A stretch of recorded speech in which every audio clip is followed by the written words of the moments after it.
Magandang gabi. Malapit na magmadaling araw. So, vlogging sa ating gabi ang ating gagawin. So, ngayon, ating kwento kung bakit ano bang magiging estado ni Sara Duterte. Kasi lumalabas po na kahit anong tira kay Duterte ay wala pa rin lalong tumataas ang kanyang survey. Ano ibig sabihin yan?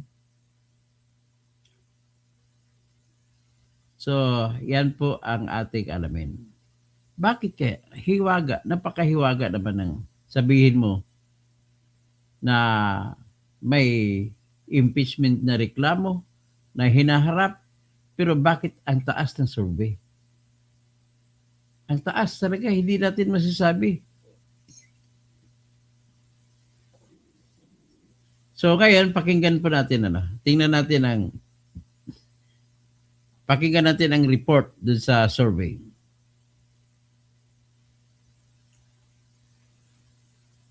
Grabing trust rating niya. O itong resulta. O yan, palakihin natin ang report 4% kay Senador Kiko Pangilinan at 0.5% para sa eleksyon 2028. Nakatutok si Maki Pulido.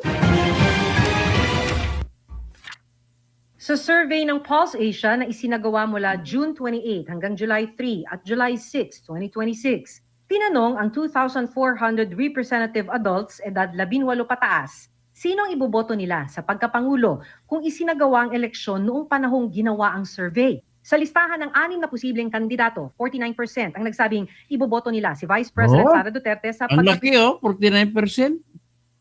Sa buong Pilipinas, titingnan natin. Sa Mindanao, 87%. Ang laki. Sobrang laki. Sa Visayas, 53%. Sa NCR, 39%. Sa Balan sa Luzon, tumaas daw siya. Naging 31 na. Ibig sabihin, aabot ito yung mga Ilocano, Kapampangan, mga Cordilleran, mga Ibanag, kasama sa Cordilleran, mga Tagalog, mga Pangasinensi ay tumataas na ang kanilang suporta kay Sara. Umaangat na. 31, ang taas ng 31 na yan.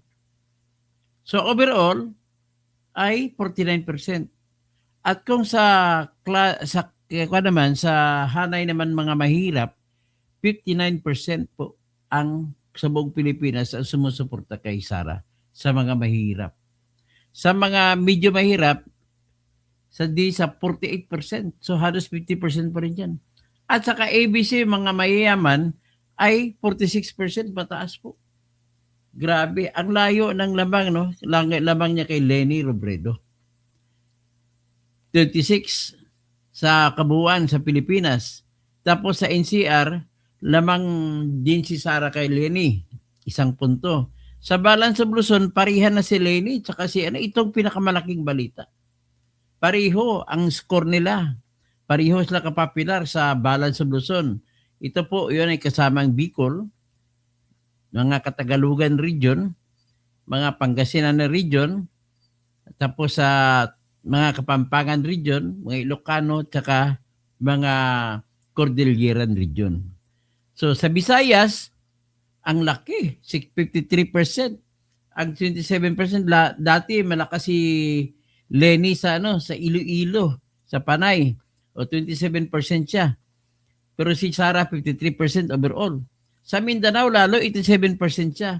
Ang kay Leni 8%. Ang kay Tolpo 2%, yung iba wala na. Okay, ganoon po katindi. So pakinggan natin ulit. Presidente, 26% naman ang nagsabing iboboto nila si dating Vice President at ngayon Naga City Mayor Leni Robredo. 14% kay Senador Raffy Tulfo, tig 1% kina DPWH Secretary Vince Dizon at Baguio City Mayor Benji Magalong at 0.1% naman kay Metropolitan Manila Development Authority o MMDA General Manager Nicolas Torre III. May nabanggit ding mga pangalan na wala sa listahang ibinigay ng Pulse Asia. 4% ang undecided, 4% ang nagsabing walang susuportahan sa mga nabanggit na kandidato at 1% ang tumangging magbigay ng opinyon. Sa tatlong set ng three-way presidential election, nanguna rin si Duterte. Siya rin ang nanguna sa one-on-one presidential race laban kay Naga City Mayor Robredo, pati kay Senadora Risa Ontiveros. So, hindi, ano natin ha? So, balik natin. Sa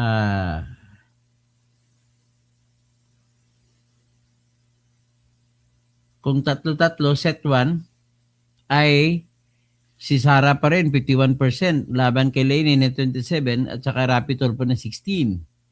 Ay, Set ng three-way presidential election, nanguna Sa rin set si to, Duterte. ay si Duterte pa rin naguguna, ang kalaban si Turpo at saka si Risa Ontiveros. Si Duterte. Sa set 3, si Duterte pa rin ang una, 57%, ang kalaban niya si Tulfo, Irwin at si Bam Aquino. Siya rin ang nanguna sa one-on-one presidential race laban kay Naga City Mayor Robredo, Set pati kay 5 ay Duterte Sara versus Risa, 60 against 21%. Senadora Risa Ontiveros. Sa pito namang nasa listahan para sa pagka-vice-presidente, nanguna si Senador Bongo na nakakuha ng 27%. 21% kay Senador Robin Padilla, tig 14%, sina Senador Bam Aquino at dating Senador Grace Poe, 9% kay Senador Erwin Tulfo, 4% kay Senador Kiko Pangilinan, at 0.5% kay Torre. Kaya pala galit si Erwin Tulfo kay Robin Padilla. Talo pala siya ni Robin Padilla sa survey. At tandaan nyo mga kaibigan, ang survey po ay ginawa mula June 28 hanggang July 6. Ito ay magsisimula pa lamang po ang tinatawag na na impeachment trial. So ibig sabihin, ganun po katindi ang suporta pa kay Sara. So ang tanong dito ngayon, ano ang mangyayari kung magsusurvey na yung mga ibang survey nga nakapag-umpisa na ang impeachment trial? Sabi ni Romy Sinsiang, Migo, paano? Ay, wag mo muna natin pag-isipin yung impeach. Ibang usapin yan.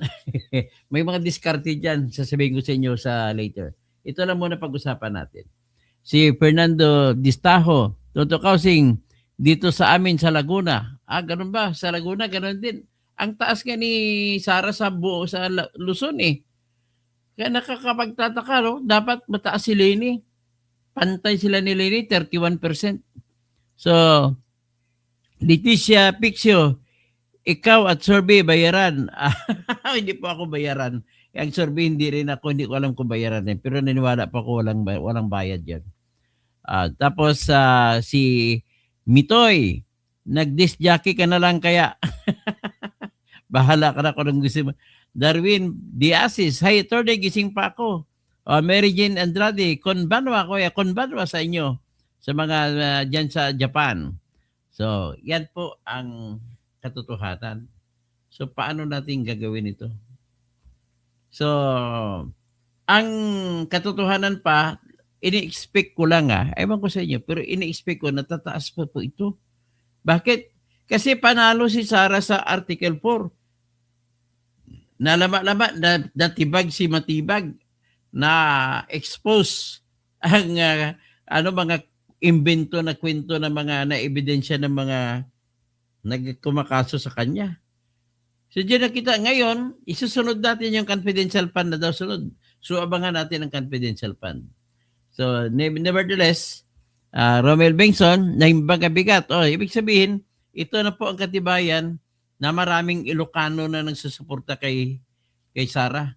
31% na po ang lahat. Ilocano, Kapampangan, mga Pangasinense, Cordilleran, mga Tagalog, Bicolano, yun marami na po nagsuporta. Tapos lamang din si Sara sa NCR, National Capital Region. So, unstoppable. Parang unstoppable, di ba? Ano tawag dyan? Anyway, yan lamang po ang ating ilan po ang aking vlog, no? Hanggang ngayon. Ganun na kaiksi. Subukan ko naman tag 10 minutes. Maraming salamat po sa inyo. At ano bang petsa ngayon? July 23 na. Okay. Magandang umaga po sa inyo lahat.